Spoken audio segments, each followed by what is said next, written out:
Hello everybody and welcome to RPG Horror Stories, where we've got something including an actual real-life natural disaster. Let's get on with the story, and if you like this, make sure you like, comment, and subscribe. I really enjoy seeing you guys loving the channel. Now let's get going. The game became too immersive for our tastes. Content warning: real-life natural disaster. Hey, also a bit of background. I was in my early teens when this happened, and only found out about D&D and TTRPGs as a whole roughly 1 year before the events in this story. Nerd culture isn't really prevalent where I came from, Albania. So the only people I could try this whole TTRPG thing with were friends of mine who were equally nerdy, or at least the Eastern European version of it.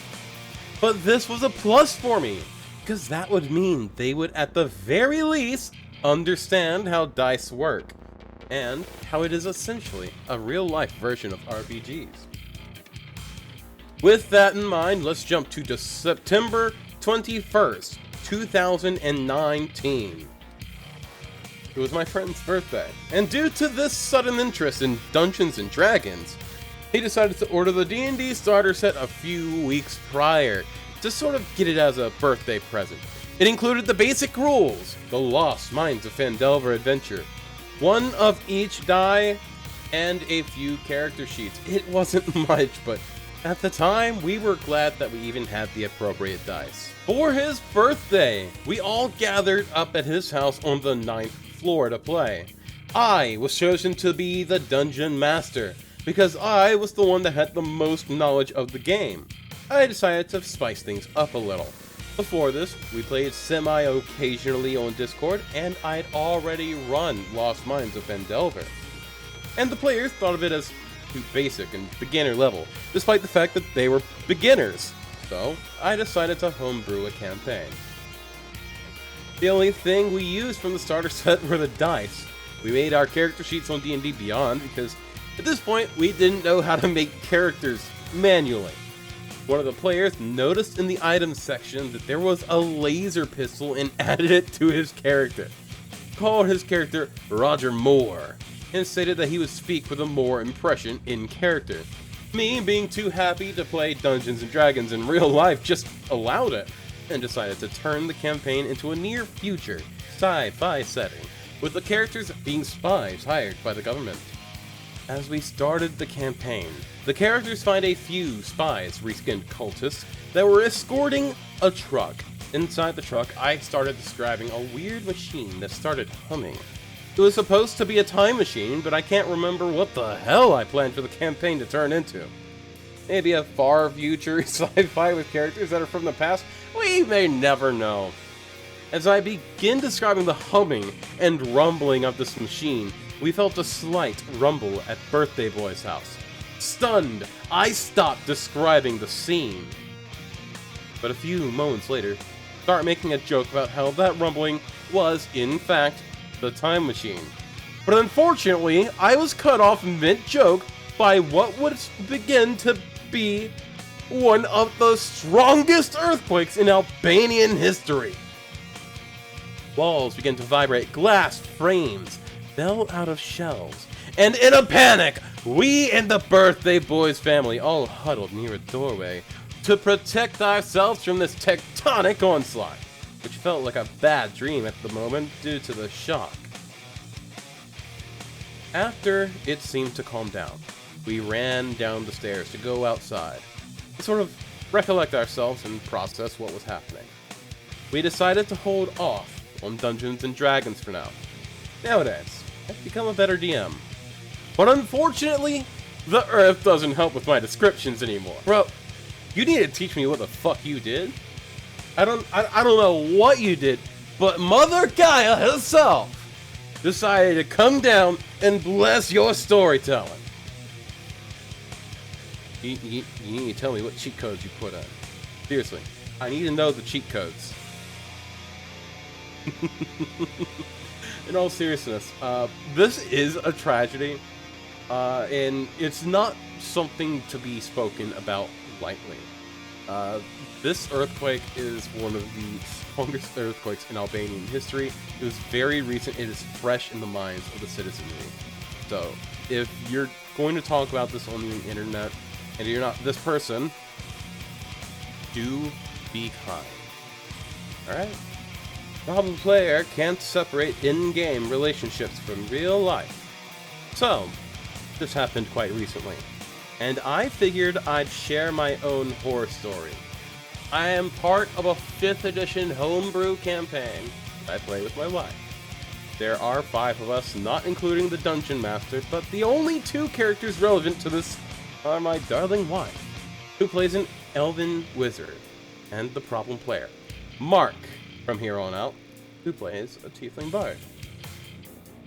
My wife and I have a rule that we are fine with our characters romancing other characters.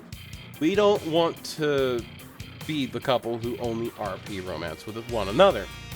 This is important because of Mark. His character immediately took a shine to my wife's, and he flirted at her regularly. Now, he flirted with most of us and most of the NPCs, so we didn't think anything of it, and she even flirted back on occasion. Poorly, as her charisma was abysmal. We'd been playing this campaign for about a year at this point, and in-game, my wife's character and this problem player's had started a romance. Nothing intense, as it was clear in-game that they were romantically involved. I don't care about this at all, because it's just a game.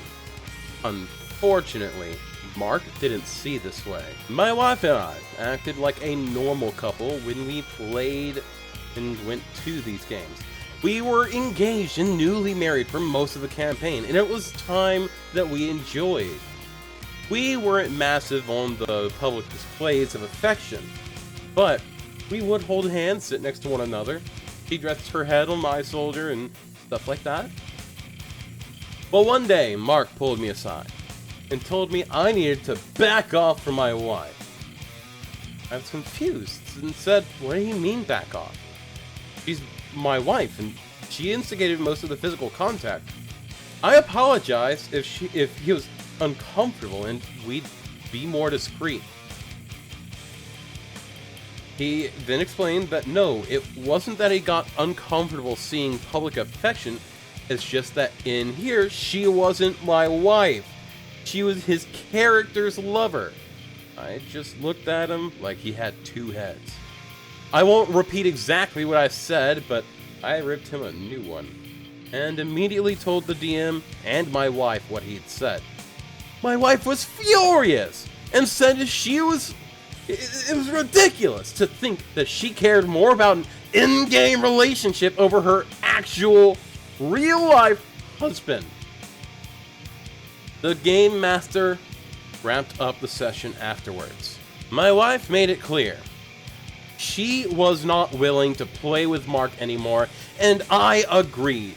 We told the Dungeon Master we'd be leaving, though he said Mark had been booted from the group and we were welcome to stay. Given the campaign didn't have any overarching storyline, we started a new campaign, and he was willing to start fresh.